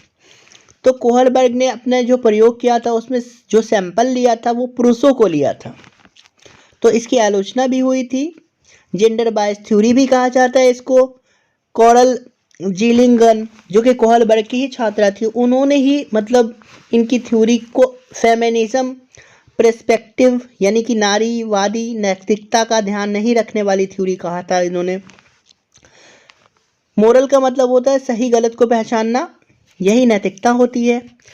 Moral decision लेने के लिए जो थिंकिंग का प्रयोग होता है उसे मोरल रीजनिंग कहते हैं। नैतिक तर्क दुविधा वाले सिचुएशन में जब हम फैसला लेते हैं, जो तर्क शक्ति का उपयोग करते हैं उसे हम नैतिक तर्क कहते हैं, मोरल सेटिंग कहते हैं, मोरल रीजनिंग कहते हैं। जब हम क्या करते हैं, दुविधा वाले सिचुएशन में होते हैं। कोहलबर्ग ने जो है नैतिक विकास के सिद्धांत जीन पियाजे के संज्ञानात्मक विकास सिद्धांत से इंस्पायर है। कोहलबर्ग का जो नैतिक विकास का सिद्धांत है वो जीन पियाजे के जो संज्ञानात्मक कॉग्निटिव डेवलपमेंट थ्योरी है उससे कहीं ना कहीं अफेक्टेड है। कोहलबर्ग ने विभिन्न प्रयोगों के बाद यह बताया कि व्यक्ति में नैतिक विकास के मुख्य स्तरों से होकर गुजरना पड़ता है। उन्होंने 3 लेवल बताया और 6 स्टेजेस बताए। तो पहला पूर्व परंपरागत यानी कि प्री कन्वेंशनल लेवल जो है ये 4 से 10 साल की अवस्था होती है। इसमें 2 चरण है। 2 चरण में पहला चरण जो है वो है आज्ञाकारिता और दंड अभिविन्यास यानी पनिशमेंट एंड ओबीडियंस की स्टेज। यानी बच्चे जो भी नैतिक काम करते हैं वो माँ बाप के डर से करते हैं, सीनियर्स के डर से करते हैं, टीचर के डर से करते हैं, पनिशमेंट के डर से करते हैं। ये आज्ञा का पालन करने के लिए वो नैतिक काम करते हैं। दूसरा जो लेवल है उसमें इंडिविजुअलिज्म एंड एक्सचेंज यानी पर्सनल रिवार्ड ओरिएंटेशन यानी कि रिवार्ड इनाम पाने की जो चाहत होती है उसमें बच्चा अच्छे अच्छे काम करते हैं। तो 2 लेवल ये दिया गया है, पहला में डर से, दूसरा में रिवार्ड पाने के लिए वो क्या करते हैं, अच्छे काम करते हैं। चलिए अब दूसरा जो लेवल है कन्वेंशनल लेवल जिसको कि हम पारंपरिक लेवल कहते हैं, पारंपरिक स्तर कहते हैं। ये 10 से 13 साल की आयु होती है। इसमें भी 2 चरण होते हैं। अब 2 चरण कौन कौन से होते हैं? पहला चरण होता है good boy nice girl orientation यानी अच्छा लड़का अच्छी लड़की बनने के चक्कर में बच्चे क्या करते हैं, मोरल बिहेवियर करते हैं, वो अपने आप को ऑनेस्ट प्रूफ करते हैं, ठीक है, अप्रूवल हासिल करने के लिए वो अच्छे अच्छे काम करते हैं। जो चौथी स्टेज है दूसरे लेवल में वो है कानून और व्यवस्था यानी कि लॉ एंड ऑर्डर, मॉरलिटी की बात की गई है। मतलब सोशल जो ऑर्डर है या लॉ है उसको फॉलो करने के लिए बच्चे क्या करते हैं कि मोरल वैल्यूज़ को एडॉप्ट करते हैं। चलिए लास्ट वाला है उत्तर पारंपरिक यानी पोस्ट कन्वेंशनल लेवल। उच्चतर आयु सीमा के बच्चे यानी 13 से जो ऊपर के बच्चे होंगे, जो एडल्टहुड के बच्चे होंगे, एडल्टहुड वाले व्यक्ति होंगे, उनके अंदर उत्तर पारंपरिक पोस्ट कन्वेंशनल लेवल की जो है मोरलिटी होगी। इसमें भी 2 चरण होगा। पहला चरण जो है वो सामाजिक अनुबंधन की है यानी सोशल कॉन्ट्रैक्ट के हिसाब से इंडिविजुअल फाइट जो है वो करेंगे, वो सोशल कॉन्ट्रैक्ट की जो बातें हैं उसको ध्यान में रखते हुए वो मोरल वैल्यू की बात करेंगे। लेकिन सबसे लास्ट वाला जो है ये सबसे हाई लेवल का मोरल वैल्यू है जिसे हम यूनिवर्सल एथिकल प्रिंसिपल कहते हैं। तो ये सार्वभौमिक नैतिक प्रमुख अभिन्यास है। यहाँ पे क्या होता है कि अपने हिसाब से मोरलिटी जो है इंडिविजुअल के अकॉर्डिंग काम करती है, ना कि किसी के दबाव में काम करती है। कोई भी अच्छे या बुरे काम हम किसी के दबाव में नहीं बल्कि खुद सोच समझकर कर सकते हैं। हेंज ने जो है मोरल डेवलपमेंट के बारे में हेंज की जो पूरी कहानी है वो बताया गया है कि उनकी पत्नी किस तरह से बीमार थी और उनको जान बचाने के लिए दवा की ज़रूरत थी। तो हिंज ने किस तरह से पत्नी की जान बचाई। जब उन्होंने मेडिकल स्टोर वालों से मेडिसिन मांगी तो उन्होंने उसका नाम बहुत ज़्यादा बताया, जबकि हिंज के पास उतने पैसे नहीं थे कि वो मेडिसिन खरीद पाए। तो रात में हिंज शटर तोड़ करके मेडिसिन चोरी करता है। तो यहीं पे सवाल उठता है कि हिंज ने जो पत्नी की जान बचाने के लिए चोरी की वो सही था या गलत था। तो यहाँ पे ये एक तरीके से हम कह सकते हैं कि मोरल का क्वेश्चन है। चलिए अब हम आगे बढ़ते हैं। क्रिटिसिज्म भी बहुत ज़्यादा हुआ मोरल डेवलपमेंट की। Not applicable in all culture, सभी जो सभ्यता है या संस्कृति है वहाँ पे ये सिद्धांत लागू नहीं होते हैं। हाइपोथेटिकल सिचुएशन की बात यहाँ पे की गई है। और सबसे पहले बात ही हो चुकी है कि जो लिंग रूढ़िवादिता पाई गई इस थ्योरी में, सिर्फ सैंपल में पुरुषों को लिया गया, मेल को लिया गया, फीमेल को नहीं लिया गया। तो ये भी एक तरीके से हम कह सकते हैं कि गलत है। नेक्स्ट है समावेशी शिक्षा यानी इंक्लूसिव एजुकेशन। तो समावेशी शिक्षा के अंतर्गत बच्चों की ज़रूरत के आधार पर शिक्षा देनी चाहिए। पृथक्करण प्रकृति के नियम के विरुद्ध है, यानी कि किसी को अलग थलग कर देना। Segregation is against the law of nature. संयुक्त राष्ट्र संघ 1993 में सभी को समान अवसर के द्वारा सभी वंचितों की शिक्षा करने का सभी राज्यों को आवश्यक दायित्व सौंपा गया है, जिसके अंतर्गत सभी वंचित वर्ग शारीरिक रूप से अक्षम, अंधत्व, बाधिर, विकलांग, बौद्धिक स्तर पर वंचित, संवेदी, मांसपेशियां, अस्थि एवं अन्य विकलांग, भाषा, बोली, कामगर, जातिगत समूह, धार्मिक अल्पसंख्यक, स्त्री पुरुष भेदभाव को दूर करके सर्वजन के संपूर्ण विकास हेतु शिक्षा का प्रावधान करना चाहिए। सभी के लिए बराबर शिक्षा का प्रावधान किया जाना चाहिए। संविधान के 86वें संविधान संशोधन के अनुसार भारत में 6 से 14 वर्ष की आयु के बच्चों को निःशुल्क शिक्षा का अधिकार प्राप्त है। तो यहाँ पे कहा गया है कि 6 से 14 साल के बच्चों को फ्री ऑन कंपलसरी एजुकेशन की बात की गई है। अक्षमता के प्रकार, अब देखिए, कोई विजुअली डिसेबल्ड होते हैं, कोई ऑडिटरी डिसेबल्ड होते हैं, कोई इंटेलेक्चुअल डिसेबल्ड होते हैं यानी मानसिक अक्षमता होती है उसमें, कोई लोकोमोटर यानी कि गामक रूप से क्या होते हैं, अक्षम होते हैं यानी कि वो विकलांग होते हैं, और कोई अधिगम अक्षमता होती है, लर्निंग डिसेबिलिटी बहुत सारे में पाई जाती है। तो जो सीटेट में एग्जाम में क्वेश्चन आता है वो लर्निंग डिसेबिलिटी से ज़्यादा सवाल आते हैं। तो पहला जो को यहाँ पे दिया गया है अधिगम अक्षमता के प्रकार, इसमें डिसलेक्सिया की बात की गई है। तो ये पढ़ने से रिलेटेड है, पठन संबंधी विकार, अगर कोई ढंग से पढ़ नहीं पा रहा है, ई को को कुछ और पढ़ रहा है, एन को एन नहीं पढ़ करके वो डब्लू पढ़ रहा है, एम को डब्लू पढ़ रहा है, डब्लू को एम पढ़ रहा है, तो इस तरह के जो विकार होंगे उसे हम डिसलेक्सिया कहेंगे। देखिए दूसरा जो है अप्रैक्सिया। अप्रैक्सिया मतलब यह एक शारीरिक विकार है जिसके कारण व्यक्ति की जो मांसपेशियां हैं वो सही तरीके से काम नहीं करती है, और जो फाइन मोटर स्किल था वो पूरी तरह से कंप्लीट नहीं हो पाता, ढंग से लिख नहीं पाना, ढंग से चल नहीं पाना, ढंग से बोल नहीं पाना। तो ये अप्रैक्सिया कहलाया, जिसके कारण मांसपेशियों के संचालन में प्रॉब्लम आती है। यह मस्तिष्क के सेरेब्रम में क्षति के कारण उत्पन्न होता है। यह जो विकार है, यह जो डिसीज है, वो सेरेब्रम में जो है प्रॉब्लम्स हो जाती है, क्षति हो जाती है, उसके कारण उत्पन्न होता है। तो अप्रैक्सिया का मतलब मांसपेशियां ढंग से काम नहीं करने के कारण जो प्रॉब्लम होती है उसे अप्रैक्सिया कहते हैं। अब नेक्स्ट है डिस्प्रैक्सिया। डिस्प्रैक्सिया मतलब अप्रैक्सिया का ही प्रकार है, इसमें मस्तिष्क की क्षति के कारण होता है। ये क्या है, मस्तिष्क की क्षति के कारण जो होता है। यहाँ पे क्या है कि हाथ एवं आँख के बीच सामंजस्य एवं संतुलन स्थापित नहीं कर पाना, और डिस्प्रैक्सिया तंत्रिक तंत्र संबंधित विकार है जिसे सेंसरी इंटीग्रेशन डिसऑर्डर भी कहते हैं। चलिए आगे बढ़ते हैं। अफेजिया, ये इम्पोर्टेंट है। भाषा एवं संप्रेषण अधिगम अक्षमता, यानी कि हम सही तरीके से लैंग्वेज का इस्तेमाल नहीं कर पाते हैं, कम्युनिकेशन नहीं कर पाते हैं, तो उसे अफेजिया कहते हैं। मौखिक रूप से सीखने एवं विचार करने की अभिव्यक्ति करने में समस्या, अपने विचारों को अभिव्यक्त करने में जो प्रॉब्लम्स आती है उसे हम अफेजिया कहते हैं। मस्तिष्क में किसी प्रकार की क्षति से ये भी उत्पन्न होता है, ये भी मस्तिष्क में क्षति से ही होता है। चलिए नेक्स्ट है डिस्फेजिया। मस्तिष्क में क्षति के कारण बातचीत करने में आंशिक या पूर्णतः अक्षमता, बातचीत जब नहीं कोई कर पाता है या फिर करने में प्रॉब्लम होती है तो उसे डिस्फेजिया कहते हैं। चलिए नेक्स्ट है एलेक्सिया।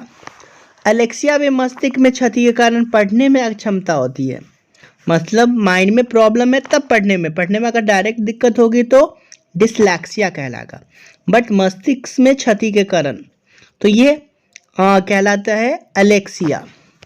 डिस्ग्राफिया तो सबको पता है, लिखने से संबंधित अक्षमता होती है, ठीक से नहीं लिख पाते हैं।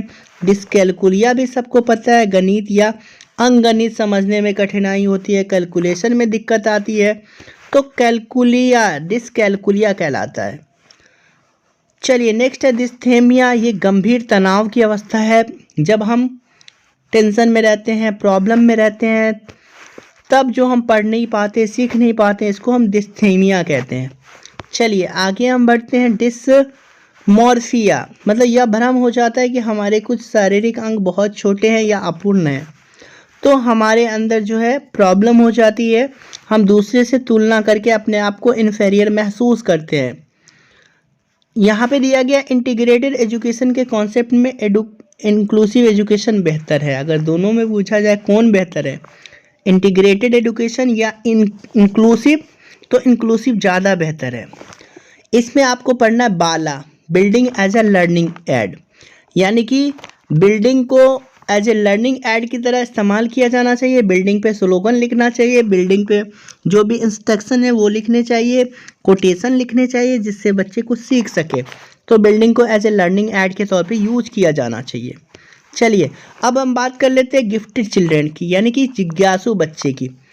तो जो प्रतिभाशाली बच्चे होंगे उसमें जिज्ञासा बहुत ज़्यादा होगी, क्यूरोसिटी बहुत ज़्यादा होगी, चीज़ों को याद रखने की स्मृति बहुत अच्छी होगी, ज़्यादा लंबे समय तक किसी बात को याद रख सकता है, सृजनात्मकता पाई जाएगी, बहुत क्रिएटिव जो है वो गिफ्टेड जो है वो क्रिएटिव भी होगा, आईक्यू जो 140 से ऊपर होगी, तर्क शक्ति अच्छी होगी, शब्द ज्ञान विस्तृत हो सकता है, ठीक है, बहुत ज़्यादा होगा शब्द का ज्ञान, मौलिक चिंतन कर सकता है, ठीक है। अब चलिए आगे हम बात करते हैं PWD physical with disability act 1995। तो RPWD यानी right to person with disability 2016 में यह PWD 1995 को रिवाइज किया गया था। 2016 में PWD एक्ट जो 1995 इसको रिवाइज किया गया था।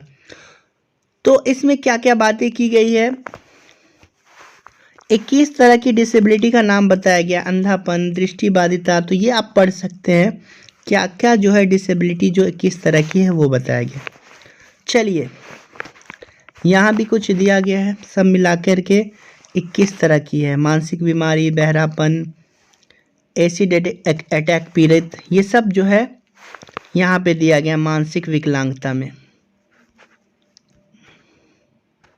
सॉरी, डिसेबिलिटी के टाइप में किस तरह की जो डिसेबिलिटी है उसमें ये बातें दी गई हैं।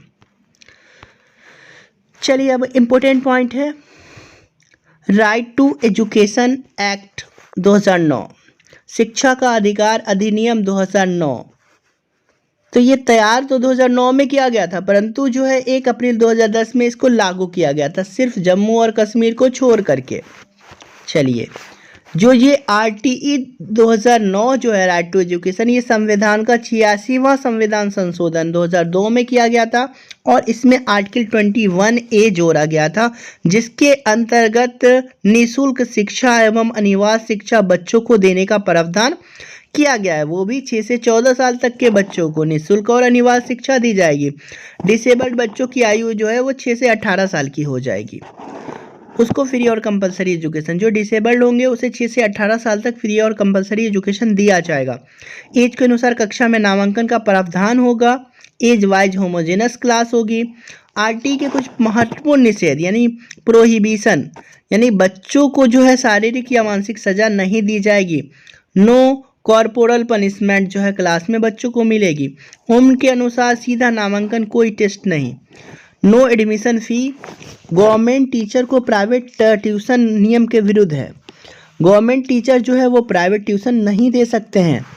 बिना मान्यता के स्कूल चलाना मना है। प्राइवेट स्कूल में BPL या AWS छात्रों को 25% अतिरिक्त छूट दी जाएगी। RTE की बात हम कर रहे हैं यहाँ पे, जो एक टीचर और बच्चे का जो अनुपात होना चाहिए वो 30:1, यानी 30 बच्चों पे एक टीचर होने चाहिए। प्राथमिक स्कूल बच्चों के घर से 1 किलोमीटर के दायरे में व उच्च प्राथमिक 3 किलोमीटर के दायरे में होना चाहिए। तो ये सब बातें RTE एक्ट में कही गई है।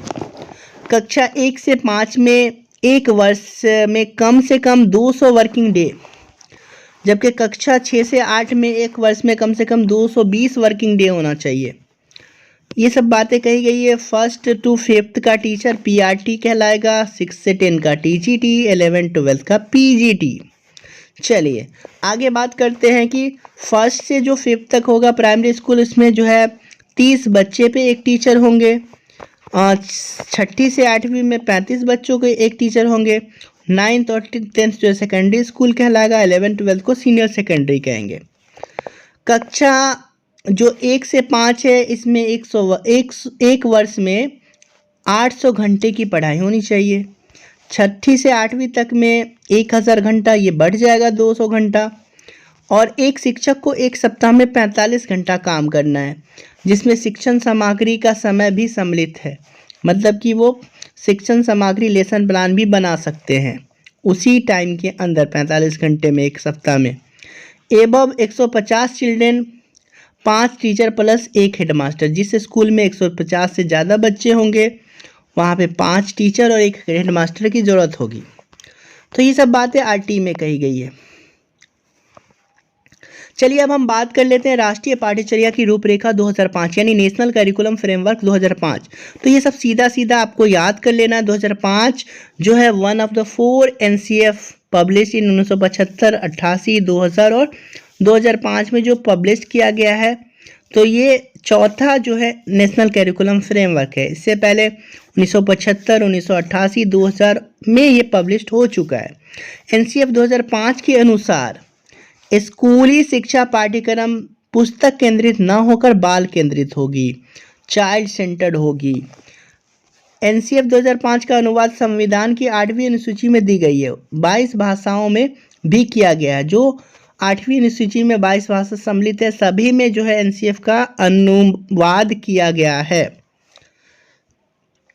NCF 2005 को प्रोफेसर यशपाल की अध्यक्षता में तैयार किया गया। राष्ट्रीय पाठ्यचर्या की रूपरेखा 2005 का जो मुख्य उद्देश्य है ये काफ़ी इंपॉर्टेंट है। ज्ञान को स्कूल के बाहरी जीवन से जोड़ा जाए, पढ़ाई को रटंत प्रणाली से मुक्त किया जाए, रोट मेमोरी को ख़त्म किया जाए, ज्ञान को जो है जीवन से, लाइफ से जोड़ा जाए। पाठ्यचर्या जो है पाठ्य पुस्तक केंद्रित न हो, करिकुलम जो है सिर्फ पाठ्य पुस्तक केंद्रित न हो बल्कि बच्चों को खेलकूद भी करवाया जाना चाहिए, को करिकुलर एक्टिविटी भी करवाई जानी चाहिए। विद्यालय में दी जाने वाली शिक्षा को विभिन्न प्रकार की गतिविधि से जोड़ा जाए, यानी एक्टिविटी से कनेक्ट किया जाए। टीचिंग जो हो रही है या लर्निंग जो हो रही है उसे एक्टिविटी से कनेक्ट किया जाए। और राष्ट्रीय मूल्यों के प्रति आशावान विद्यार्थी तैयार किए जाए, यानी ऐसे बच्चे हो जिसमें डेमोक्रेटिक वैल्यूज़ हों, नेशनल जो है उसके अंदर जो अपने देश प्रेम की भावना है वो होनी चाहिए। इसका जो मेन हेडिंग था 2005 NCF का, उनका उसमें था बिना भार के अधिगम, यानी लर्निंग विदाउट बर्डन। 1993 की जो रिपोर्ट थी उस पे जो है ये हमारा NCF बेस्ड था। NCF 2005 5 वीडियो पे जोर देता है। करके सीखना, निरीक्षण द्वारा सीखना, टेस्ट मेथड यानी परीक्षण द्वारा सीखना, ग्रुप लर्निंग के द्वारा सीखना और मिक्स्ड मेथड यानी मिश्रित विधि से सीखना। NCF 2005 में रचनावाद की समझ प्राप्त होती है। ये कंस्ट्रक्टिविज्म थ्योरी पे बेस्ड है। NCF 2005 के अनुसार एक शिक्षक की भूमिका सिर्फ फैसिलिटेटर की है, यानी कि सुविधादाता जैसी होनी चाहिए। वो बच्चों को सुविधा दे, बेस फराहम करे। NCF 2005 के अनुसार अंग्रेजी सीखने का उद्देश्य बहुभाषावाद होना चाहिए। 2005 करके सीखने पे बल देता है, लर्निंग बाय डूइंग पे बल देता है। चलिए अब हम बात कर लेते हैं समाजीकरण की, सोशलाइजेशन। समाजीकरण एक प्रक्रिया है जिसमें मानव समाज द्वारा सीखता है और यह पूरे जीवन तक चलता रहता है। समाजीकरण की प्रक्रिया पालन पोषण से, सहयोग से, अनुकूलन से, पुरस्कार से प्रभावित होती है। इकाई जो है unit of socialisation family, school, teacher और मीडिया। बच्चों के समाजीकरण में 2 तरह की एजेंसी का मेन रोल होता है, एक सक्रिय एजेंसी, दूसरा पैसिव एजेंसी। सक्रिय एजेंसी के अंदर जो खास लोग होते हैं, परिवार होते हैं, दोस्त होते हैं, पड़ोसी, रिश्तेदार, ये सब आते हैं। जबकि निष्क्रिय में पुलिस स्टेशन, सार्वजनिक पुस्तकालय, रेलवे स्टेशन, एयरपोर्ट, ये सब सारी चीज़ें जो है पैसिव एजेंसी के तौर पे देखी जाती है। अगर आप एक शिक्षक हैं तो कैमरामैन की जगह कैमरा पर्सन का इस्तेमाल करें और चेयरमैन की जगह चेयर पर्सन का इस्तेमाल करें।